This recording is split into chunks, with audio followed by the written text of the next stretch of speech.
Hello, I'm Ken Johnson, and welcome to the New Hope Reads ministry. We hope you will visit daily as we read from the Chronological Bible. May our time spent together in God's Word be a blessing to us all as God reveals Himself and His nature, as He opens our minds, and as He prepares our hearts for our good and His service. Again, thank you for joining us. We're continuing to read about Samson, and what's crazy is God is working through all this. All this crazy stuff we're reading, it just kind of makes you laugh, makes you scratch your head. He is accomplishing His plan. We're on April 5th. In this section, Samson removes Gaza's gates. We're Judges 16, chapter 16, verses 1 through 3. One day, Samson went to the Philistine town of Gaza, spent the night with a prostitute. Word soon spread that Samson was there, and the men of Gaza gathered together and waited all night at the town gates. They kept quiet during the night, saying to themselves, "When the light of morning comes, we will kill him." But Samson stayed in bed only until midnight, and he got up, took hold of the doors of the town gate, including the two posts, lifted them up, bar and all, put them on his shoulders, and carried them all the way to the top of the hill across from Hebron.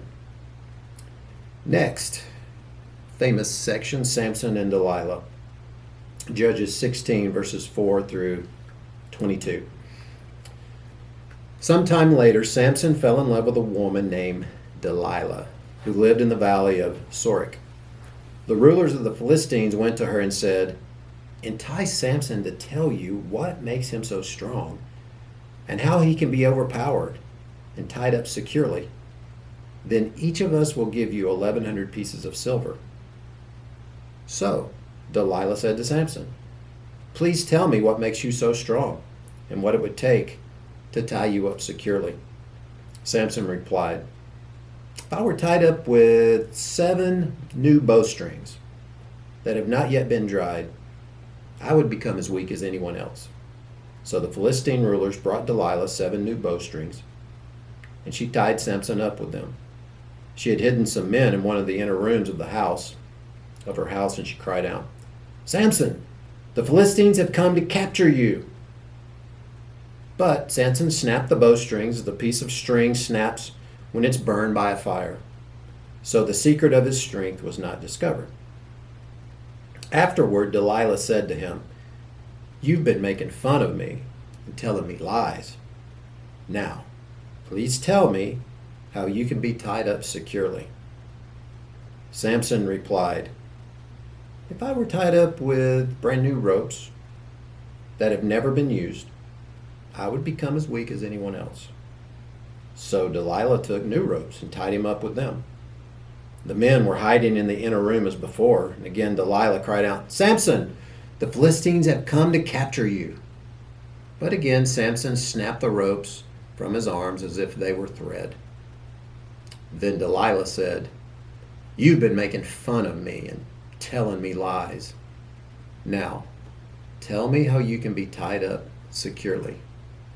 You kind of think at some point Samson would catch on to this.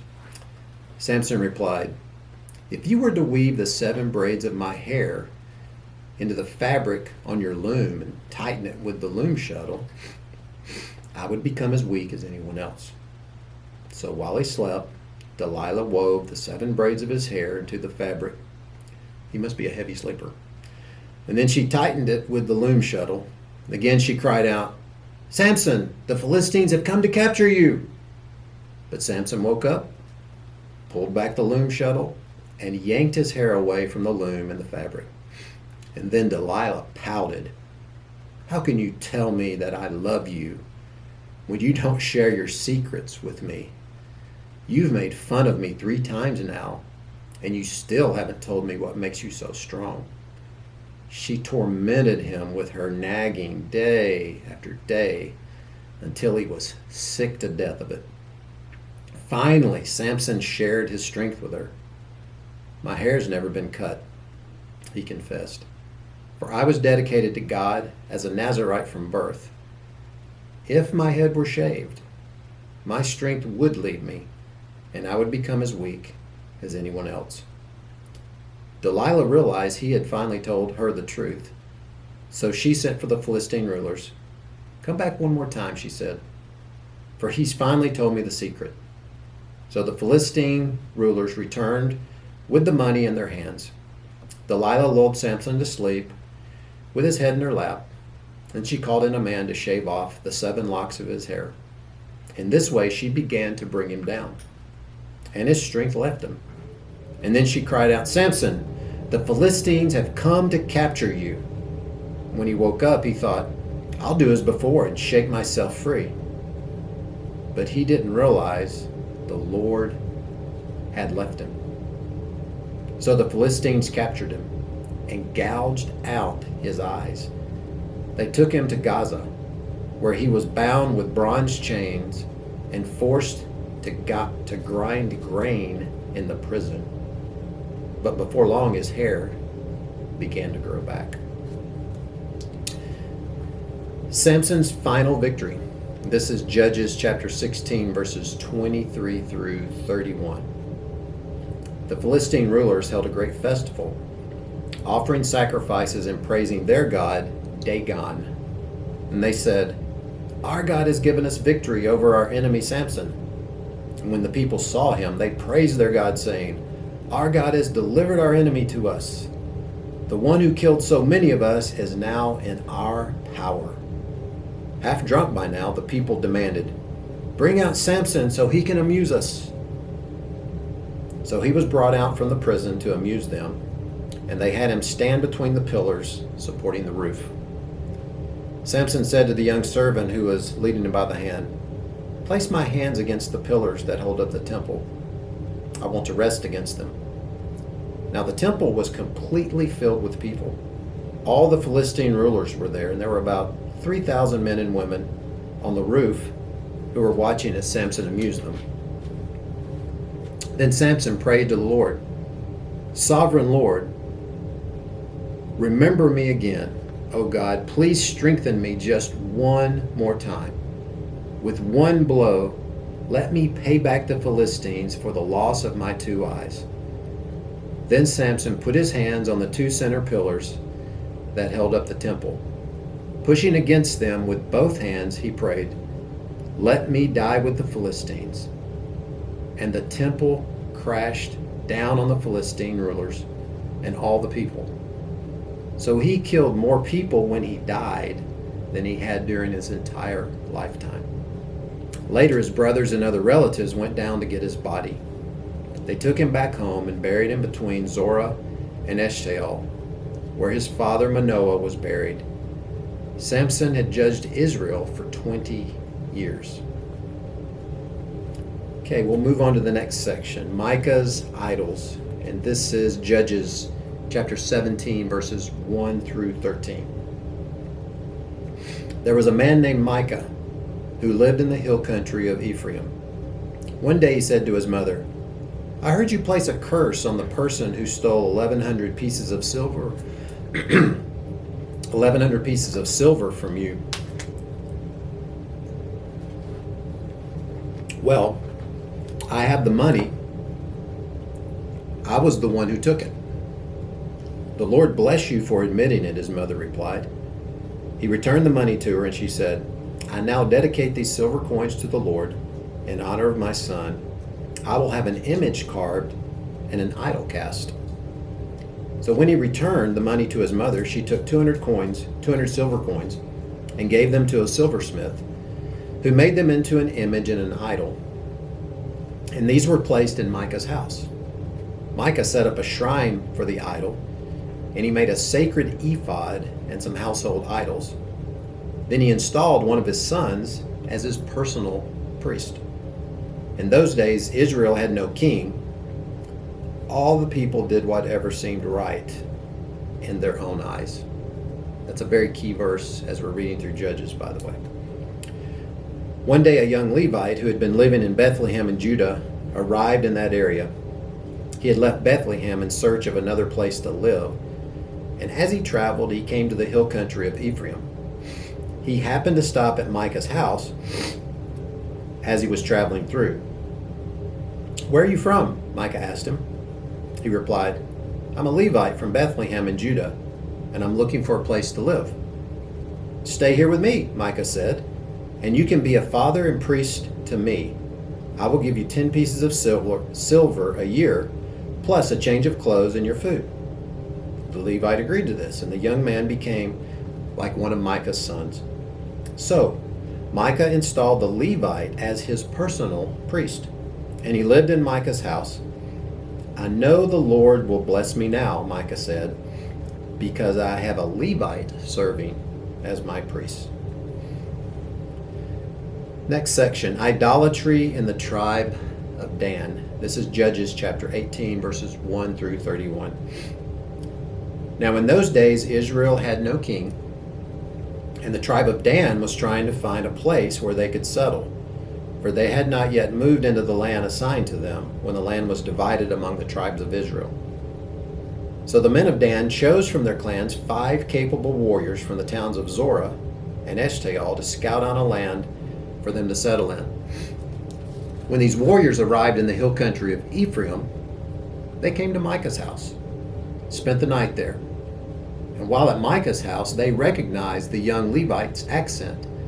So they went over and asked him, "Who brought you here, and what are you doing in this place?" "Why are you here?" He told them. He told them about his agreement with Micah and that he had been hired as Micah's personal priest.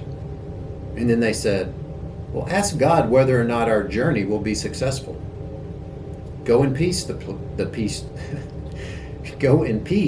priest replied, "for the Lord is watching over your journey." So the 5 men went on to the town of Laish, where they noticed the people living carefree lives, like the Sidonians, and they were peaceful and secure. And the people were also wealthy because their land was very fertile. And they lived a great distance from Sidon and had no allies nearby. When the men returned to Zorah and Eshtaol, their relatives asked them, "What'd you find?" The men replied, "Come on, let's attack them. We've seen the land, and it's very good. What are you waiting for? Don't hesitate to go and take possession of it. When you get there, you'll find the people living carefree lives. God has given us a spacious and fertile land, lacking in nothing." So 600 men from the tribe of Dan, armed with weapons of war, set out from Zorah and Eshtaol. They camped at a place west of Kiriath Jearim in Judah, which is called Mahana Dan to this day.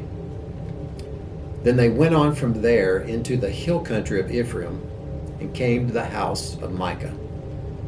The 5 men who had scouted out the land around Laish explained to the others, "These buildings contain a sacred ephod as well as some household idols, a carved image, and a cast idol. What do you think you should do?" Then the 5 men turned off the road and went near Micah's house, where the young Levite lived, and greeted him kindly. As the 600 armed warriors from the tribe of Dan stood at the entrance of the gate, the 5 scouts entered the shrine and removed the carved image, the sacred ephod, and the household idols, and the cast idol. Meanwhile, the priest was standing at the gate with the 600 armed warriors. When the priest saw that the men carrying all the sacred objects out of Micah's shrine, he said, "What are you doing?"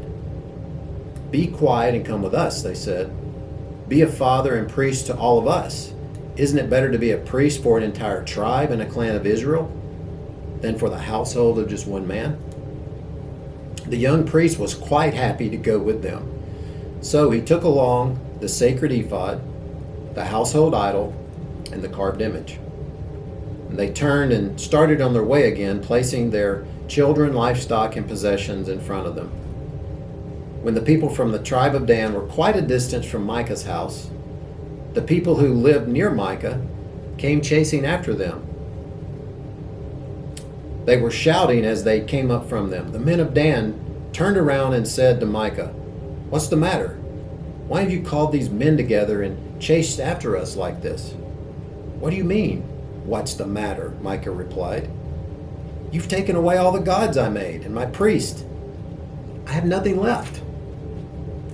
And the men of Dan said, "Watch what you say.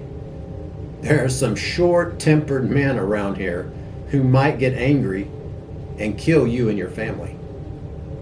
So the men of Dan continued on their way. When Micah saw that there were too many of them for him to attack, he turned around and went home. It's a good decision. Then with Micah's idols and his priests, the men of Dan came to the town of Laish, whose people were peaceful and secure. They attacked with swords and burned the town to the ground. There was no one to rescue the people, for they lived a great distance from Sidon and had no allies nearby.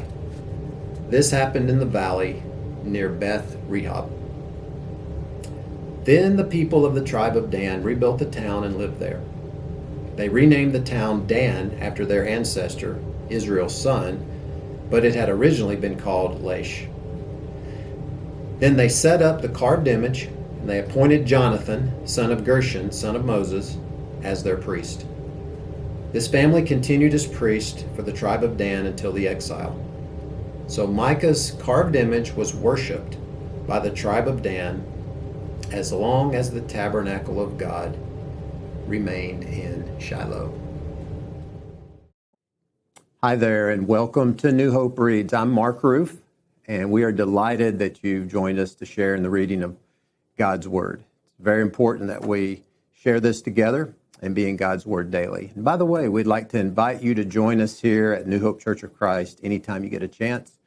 Sunday mornings, we have classes at 9:30. We have worship at 10:30, and you can join us live or online. Have a blessed day.